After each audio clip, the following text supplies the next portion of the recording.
দীর্ঘ ১৫ বছর ধরে অনিয়ম, দুর্নীতি ও লাগামহীন খেলাপি ঋণের চাপে নাজুক হয়ে পড়েছে দেশের ব্যাংকিং খাত। একের পর এক কেলেঙ্কারিতে আমানতকারীদের আস্থা মারাত্মকভাবে ক্ষতিগ্রস্ত হয়। দশক জুড়ে চলা এই সব অনিয়ম ব্যাংকগুলোর মূলধন কাঠামো দুর্বল হয়ে পড়ে। বর্তমানে দেশে ২৪টি ব্যাংকেই মূলধন ঘাটতির মুখে রয়েছে।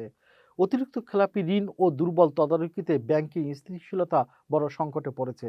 তবে সাম্প্রতিক সময়ে পরিস্থিতিতে ইতিবাচক পরিবর্তনের আভাস মিলছে। ধীরে ধীরে ফিরছে গ্রাহকদের আস্থা, নগদ প্রবাহ বাড়ছে এবং ব্যাংকে আমানত রাখার আগ্রহ বাড়ছে। এই অবস্থায় বাংলাদেশ ব্যাংক কঠোর পদক্ষেপ নিয়েছে। ২০০ মিলিয়ন টাকার বেশি অঙ্কের সব ঋণ নতুন করে যাচাই করা হবে, যাতে দুর্নীতি ও জালিয়াতি রোধ করা যায়। পাশাপাশি ব্যাংক খাত পুনর্গঠন, নতুন আইন ও প্রশাসনিক সংস্কার কার্যক্রম শুরু হয়েছে।